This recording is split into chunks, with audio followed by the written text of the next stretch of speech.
In October 2023, Glitch Productions released the pilot of The Amazing Digital Circus on YouTube. It hit 100 million views in a single month and became the most viewed independent animation pilot ever on the platform, beating Has-Been Hotel. Gooseworx went from being a relatively small animator, known for stuff like Little Runmo and composing music for Has-Been Hotel, to being the creator of a worldwide phenomenon basically overnight. The show has now crossed 1 billion views. It's on Netflix, and the finale is going to theaters in June. From the outside looking in, it sounds like a dream. But from the moment that pilot dropped, the community and everything that came with it has been an absolute nightmare for the person who created it. This is why it sucks to be Gooseworx.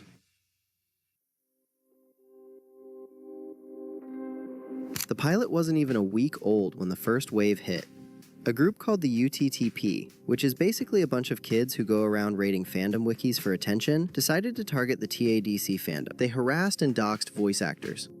They deleted pages, and they doxed Gooseworx. They put her real address online, her phone number, and her email passwords. The mods on the wiki were fighting to restore everything, while these people kept deleting pages as fast as they could be fixed.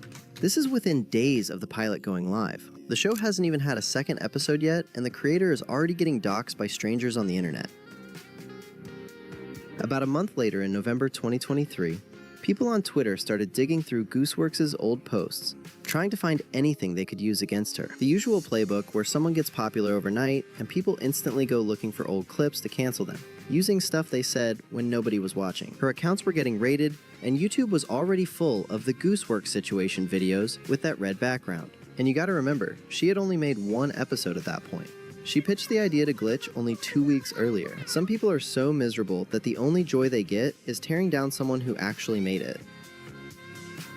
As TADC kept growing, it became one of the biggest targets for content farms on YouTube. There were thousands of videos with fake thumbnails, brain rot content, stolen footage, and AI slop flooding the platform and drowning out actual fan content. Gooseworx herself actually addressed it, begging fans to make good quality content to balance out the constant flow of garbage that was being pumped out under her show's name. She also had to deal with fake leaks circulating constantly, to the point where she eventually said, "Nobody's ever leaked anything real except for me, so I don't care." But yeah, it's easy for most YouTubers to just make videos about leaks they know are fake. Throw them in the thumbnail with a title like Episode 9 Revealed, and just turn it into clickbait and farm views. I remember it wasn't just Gooseworx catching heat either. Lizzie Freeman, the voice of Pomni, has had uncomfortable interactions with fans. The voice actors would get bombarded with TADC questions in spaces that had nothing to do with the show. Gooseworx had to put out a public message saying, "If I ever reblog fan art, don't ask TADC questions in the comments, because I will not answer them." It's also just disrespectful to the artist. Because people were going into fan art posts that Gooseworx reblogged, and instead of appreciating the art, they were asking her about episode release dates and character lore in someone else's comment section. On Tumblr, someone asked Gooseworx if Ragatha would make out with them.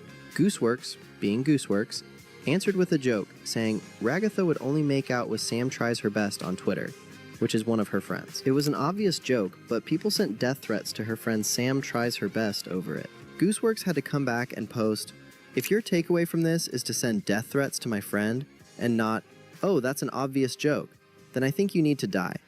Some of you guys aren't old enough to be watching cartoons, I swear to God." This is exactly the kind of behavior that's slowly ruining online fandoms. And for the Amazing Digital Circus, things haven't really gotten any better even years later.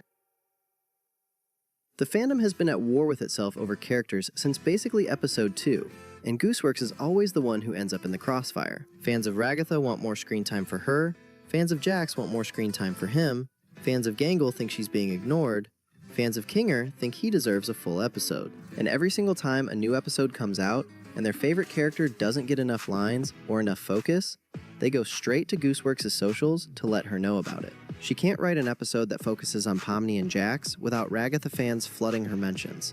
She can't give Ragatha a moment without Jax fans saying the show is ruined. When episode 5 came out and Ragatha was mean to Jax just once, people started calling her the worst character ever. And then when Gooseworx actually gave Jax depth in episodes 6 and 7 and showed how broken he is, some of those same fans decided they didn't want that either, because it made their favorite bully character look weak. And Gooseworx has to read all of that while still sitting down and writing the next episode, knowing that no matter what she puts on screen, someone is going to tell her she did it wrong. When Netflix picked up TADC in September 2024, a chunk of the fandom immediately panicked, thinking Netflix was going to take over the show and ruin it. Gooseworx had to publicly clarify on Twitter, Netflix will have zero creative control over the show, and we can pull out of this deal if they try. Like every other Digital Circus brand deal, this was a case of them approaching us and needing to conform to our terms, not the other way around.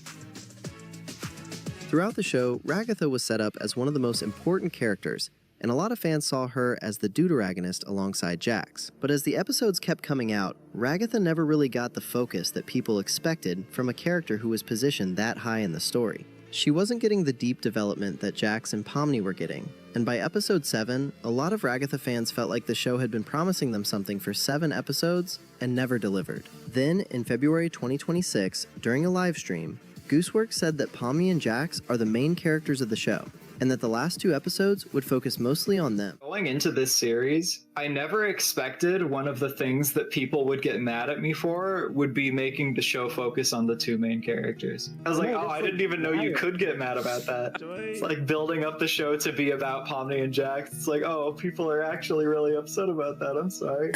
I think maybe because I don't realize that Jax is like one of the 2 main characters, you know, because he gets introduced to like the group of 5, so it just seems like you're giving one of the other characters in the cast more attention than the other ones, and that might be... I mean, I think people don't know where it's going. People went on Reddit and started calling it bad writing, saying Gooseworx set up Ragatha as a deuteragonist and then didn't follow through, that she wasted potential and built expectations she never planned on meeting. Some of the criticism was reasonable, but most of it crossed the line into personal attacks. Gooseworx saw a post criticizing the way she handled Ragatha's arc, responded sarcastically, and then deleted her entire Reddit account to avoid it getting worse. After that, the misinformation started spreading. One side was saying she got harassed off the platform. The other side was saying she just couldn't handle legitimate criticism. She clarified later that she wasn't bullied off Reddit, she just didn't want to deal with it anymore. But by then, the story had already spread everywhere, and the correction didn't matter. And we started seeing all those Gooseworx situation videos again. I swear, if I see one, Gooseworx said she considered never touching this franchise again with a 10-foot pole. And then she went back to work on episode 9 anyway. On April 10th, Glitch announced that episode 9 would premiere in cinemas from June 4th to June 7th, 2 full weeks before the YouTube release on June 19th. It's nice seeing an indie show make it to theaters, and it's also a great way for Glitch to make money. But the reaction online has been split. A lot of fans are angry because the show was always free on YouTube, and now people who have been watching since day one and supporting the channel for years are being told the ending of the story they've been following will be spoiled for them 2 weeks early.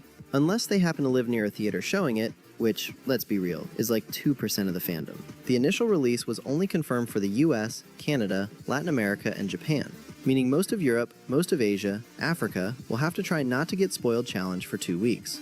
Glitch told international fans to politely contact their local theaters if their country wasn't listed, and said they were pushing for a worldwide release. But for a lot of people, that felt like being told to go fix the problem themselves. The CEO of Glitch explained that the 2-week gap was a hard bargain from the film industry side, and that without it, the theater release would have been a full month before YouTube.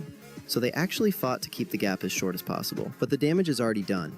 2 weeks of spoilers floating around the internet for a show where the entire community is built on theories and predictions. The TADC fandom is already one of the most spoiler-obsessed communities online. And once again, it's Gooseworx caught in the middle of all of it.